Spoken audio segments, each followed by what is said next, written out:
ចាសសួស្តីបងប្អូនទាំងគ្នាជួបជាមួយអ្នកគ្រូជាមួយនឹងចំណុច 2.5 ការប្រាក់សាមញ្ញនៅក្នុងមេរៀនទី3ទំហំសមាសនិងភាគរយចាសថ្ងៃនេះយើងនឹងសិក្សាថាតើអ្វីជាការប្រាក់ហើយការប្រាក់សាមញ្ញនោះវាមានលក្ខណៈបែបម៉េចពាក្យថាការប្រាក់នោះគឺវាមានលក្ខណៈយ៉ាងម៉េចហើយវាបានដោយរបៀបណាចាបើសិនជាយើងមានលុយហើយយើងយកលុយរបស់យើងទៅដាក់នៅក្នុងធនាគារមួយធនាគារនឹងឲ្យការប្រាក់មកយើងចាដូចគ្នាដែរបើសិនជាយើងទៅខ្ចីលុយគេឬក៏ខ្ចីប្រាក់ពីធនាគារនោះធនាគារនឹងគិតការប្រាក់ពីយើងវិញអញ្ចឹងការប្រាក់ហ្នឹងគឺជាប្រាក់ដែលយើងទទួលបានបើសិនជាយើងយកទៅឲ្យគេខ្ចីឬក៏យើងនិយាយថាប្រាក់ចំណេញហើយបើសិនជាយើងទៅខ្ចីគេការប្រាក់នោះមានន័យថាជាប្រាក់ខាតរបស់យើងចាអញ្ចឹងចំពោះការប្រាក់គេជាទូទៅគេគិតជាភាគរយដែលការគិតជាភាគរយនេះគេហៅថាអត្រាការប្រាក់ចាអញ្ចឹងនៅក្នុងមេរៀនការប្រាក់សាមញ្ញរបស់យើងគឺតកតងជាមួយនឹងពាក្យកន្លឹះចំនួន5ចាទី1គឺការប្រាក់នោះគឺជាប្រាក់ចំណេញឬប្រាក់ខាតដែលបានមកពីការឲ្យគេខ្ចីឬក៏យើងខ្ចីពីគេហើយការប្រាក់របស់យើងនឹងគិតនៅក្នុងរយៈពេលកំណត់ណាចំពោះប្រាក់ដើមប្រាក់ដើមនេះគឺតាមដោយអក្សរ P គឺជាទឹកប្រាក់ឲ្យគេខ្ចីឬក៏ខ្ចីគេចាឧបមាថាយើងទៅខ្ចីគេ1លានអីចឹងទៅអញ្ចឹង1លានរបស់យើងគឺជាប្រាក់ដើមចំពោះអត្រាគឺជាការប្រាក់គិតជាភាគរយក្នុងរយៈពេលកំណត់ហើយជាទូទៅអត្រាការប្រាក់នេះគឺគិតនៅក្នុងរយៈពេល1ឆ្នាំចាប្រាក់សរុបនេះគឺជាផលបូករវាងប្រាក់ដើមជាមួយនឹងការប្រាក់គេហៅថាប្រាក់សរុបរយៈពេលនេះគឺជាអំឡុងពេលដែលឲ្យគេខ្ចីឧបមាថាយើងឲ្យលុយគេខ្ចីរយៈពេល1ឆ្នាំអញ្ចឹង1ឆ្នាំគឺជារយៈពេលរបស់យើងហើយឬក៏យើងនិយាយច្បាស់ទៅគឺជាពេលវេលាអំឡុងរយៈពេលហ្នឹងគឺជាពេលវេលាដែលយើងឲ្យគេខ្ចីឬក៏ពេលវេលាដែលយើងទៅខ្ចីលុយគេចាដើម្បីឲ្យយើងងាយស្រួលនៅក្នុងការគណនាការប្រាក់យើងនឹងទាញចេញពីឧទាហរណ៍នេះដើម្បីកំណត់រូបមន្តការប្រាក់សាមញ្ញមួយចាអញ្ចឹង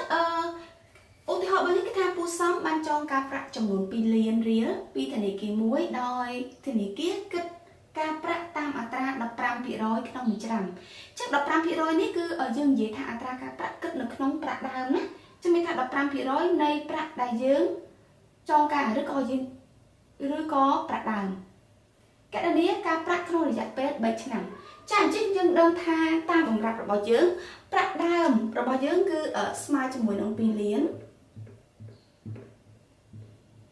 ចាហើយការប្រាក់សម្រាប់រយៈពេល1ឆ្នាំរបស់យើងអាចកណនាបានគេថា 15% នេះនៃប្រាក់ដើមជំនឿថាវាទៅជា 15% នៃប្រាក់ដើមមានថាគុណជាមួយនឹង2លានចាតែយើងបដូរទៅជាប្រភេទទៅវាស្មើជាមួយនឹង15លើ100គុណជាមួយនឹង2លានចាពេលដែលយើងកណនាទៅយើងបានចម្លើយរបស់យើងគឺស្មើជាមួយនឹង300000ចាមានន័យថាក្នុងរយៈពេល1ឆ្នាំយើងឲ្យការប្រាក់ទៅធនាគារចំនួន300000ចុះបើសិនជា3ឆ្នាំមួយឆ្នាំ300000ចុះ3ឆ្នាំចឹងយើងយក300000របស់យើងគុណជាមួយនឹង3មានថាយើងយក300000គុណជាមួយនឹង3តើយើងឃើញការប្រាក់សរុបសម្រាប់រយៈពេល3ឆ្នាំរបស់យើងដែលយើងត្រូវបង់ឲ្យទៅធនាគារគឺចំនួន900,000ដែលយើងដឹងថា300000របស់យើងនេះគឺកាត់ឡើងពី 15% គុណជាមួយនឹង2លានឬក៏15លើ100គុណជាមួយនឹង2លានចាអញ្ចឹងកន្លែងនេះគឺខ្ញុំចំនួនដោយ15លើ100គុណជាមួយនឹង2លានចាហើយយើងគុណជាមួយនឹង3ទៀតស្មើជាមួយនឹង900,000អញ្ចឹងណា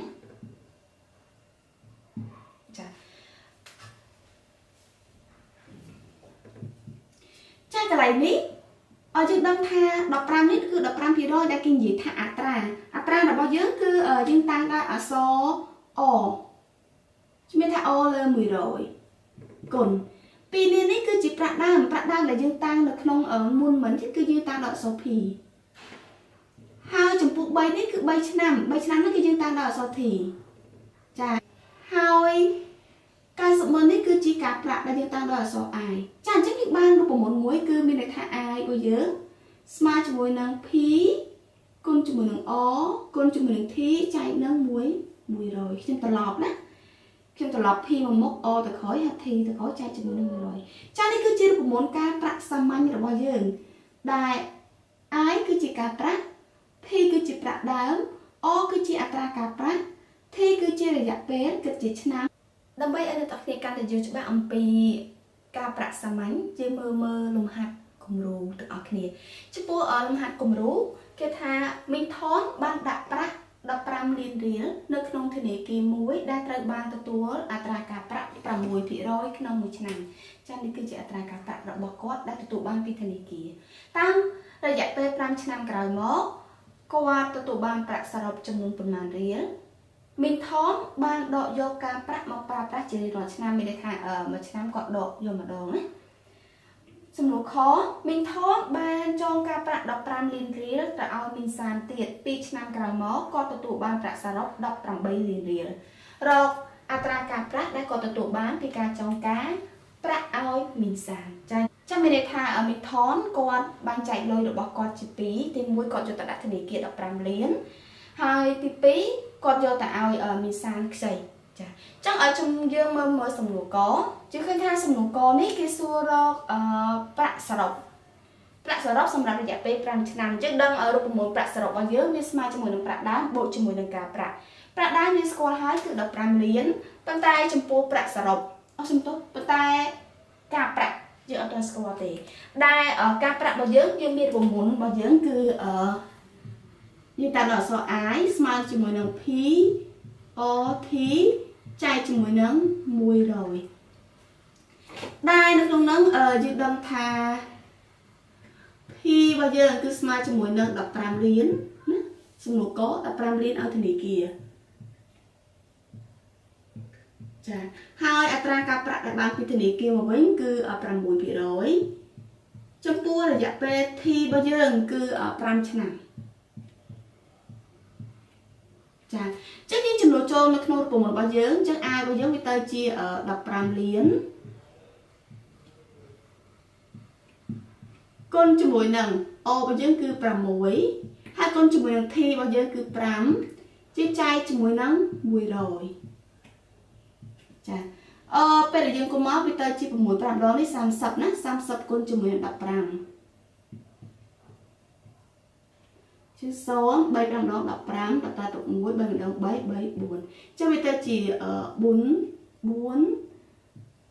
0ហើយចំពោះ0នេះខ្ញុំសម្រួល02ខាងលើនេះជាមួយនឹង0នេះអញ្ចឹងយើងត្រូវថែម04ទៀតណា3 4ចាំមានថាការប្រាក់ដែលគាត់ទទួលបានពីធនាគារសម្រាប់រយៈពេល5ឆ្នាំគឺ4លាន5សែនរៀលចាំបន្តមកយើងរកប្រាក់សរុបរបស់យើងចាយើងបានប្រាក់សរុបរបស់យើងគឺប្រាក់ដើមនេះ15លានបូកជាមួយនឹងការប្រាក់ដែលគាត់ទទួលបានគឺ4លាន5សែនចាអញ្ចឹងវាប្រាក់សរុបរបស់គាត់សម្រាប់រយៈពេល5ឆ្នាំរបស់យើងវាទៅជា19លាន5សែនរៀលចាយើងបន្តមកលំហាត់សំណួរខបន្តទៀតចំពោះសំណួរខនេះគេថាគេឲ្យយើងរកអត្រាការប្រាក់ដែលគាត់ទទួលបានពីមីងសានចាអញ្ចឹងអត្រាការប្រាក់នោះគឺយើងតាមដោយអក្សរ O ចាអញ្ចឹងយើងបើសិនជាយើងមានរូបមន្តនេះគឺយើងគុណខ្វែងមានថាយើងយក1គុណជាមួយនឹង100នេះវាបានទៅជា100 I ហើយអានេះ I ក្រោមពីបាយ I នេះវាមាន1ណាអញ្ចឹងយកគុណមកខាងនេះអញ្ចឹងវាទៅជាស្មើជាមួយនឹង P O T ចាយើងត្រឡប់វាទៅជា P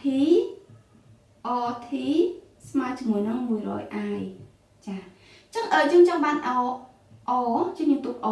យើងត្រូវយក100របស់យើងចែកជាមួយនឹង P T ចានៅក្នុងនោះយើងត្រូវរក I សិនដែលការប្រាក់របស់យើងនេះយើងស្គាល់ប្រាក់សរុបហើយយើងស្គាល់ប្រាក់ដើមអញ្ចឹងយើងយកប្រាក់សរុបដកប្រាក់ដើមគឺចេញការប្រាក់មានថាយើងយក1លាន18លានរបស់យើង ជួយដកជាមួយនឹង15លានចេញចាយកដល់8លានដល់15លានទៅសល់3លានណាអញ្ចឹងមានថាការប្រាក់ដែលគាត់ទទួលបានពីមីសានរបស់យើងហ្នឹងគឺ3លានហើយចំពោះប្រាក់ដើមរបស់យើងគឺយើងស្គាល់ហើយ15លានហើយរយៈពេលដែលគាត់ឲ្យមីសានខ្ចីហ្នឹងគឺមានរយៈពេល2ឆ្នាំចាអញ្ចឹងតែរបស់យើងគឺស្មើជាមួយនឹង2ឆ្នាំចាយើងចំណូលចូលចាយើងបានអរបស់យើងវាត្រូវស្មើជាមួយនឹង100គុណជាមួយនឹងអាយរបស់យើងគឺ3លានហើយយើងចាយជាមួយនឹង P របស់យើងគឺ15លានហើយយើងគុណជាមួយនឹង2ចាយើងឃើញតាលេខរបស់យើងច្រើនណាស់អញ្ចឹងដើម្បីឲ្យងាយស្រួលអ្នកនរឲ្យសម្រួលណាអញ្ចឹងខាងនេះ06អញ្ចឹងសម្រួល06និង06នេះចាអញ្ចឹងនៅសល់តែ100គុណនឹង3នេះវាបាន300ហើយយើងចាយ15គុណនឹង2នេះបាន30ចាអញ្ចឹងពេលដែលយើងចែកលេខមកគឺយើងបាន10%ចាអញ្ចឹងមីងថងក៏ចង់ការប្រាក់ឲ្យមីសានក្នុងអត្រាការប្រាក់10%ក្នុងមួយឆ្នាំ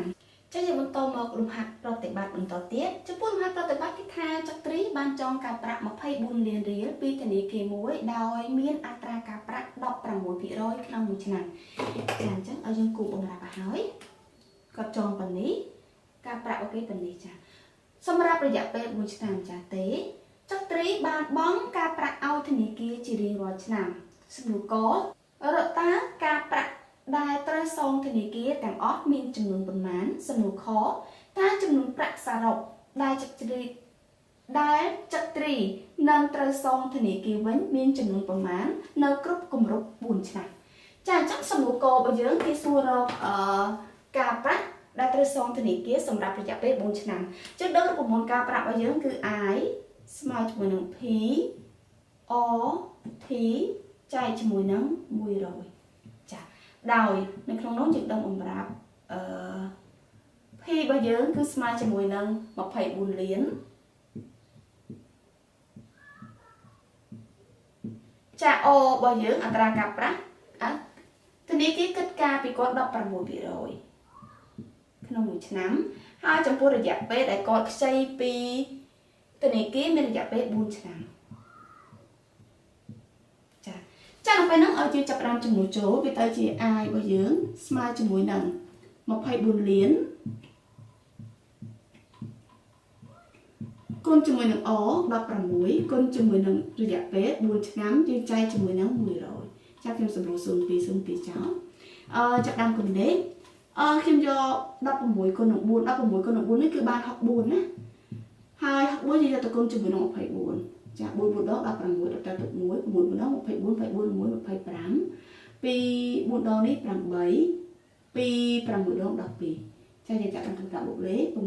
3ទៅទឹក1សំដៅទៅទឹក1ចាំវាទៅជា5 1 5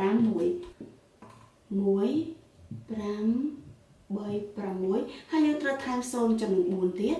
1 2 3 4ចាអញ្ចឹងការប្រាក់របស់គាត់នោះគឺមានចំនួន15លាន360,000រៀលចាជាបន្តមកសំណួរខបន្តទៀតចំពោះសំណួរខគេថាគេឲ្យយើងរកប្រាក់សរុបដែលចក្រីក៏ត្រូវសងទៅធនាគារវិញនៅគម្រប់4ឆ្នាំចាយើងដឹងថាប្រមូលប្រាក់សរុបរបស់យើងគឺប្រាក់សរុបស្មើជាមួយនឹងប្រាក់ដើមបូកជាមួយនឹងការប្រាក់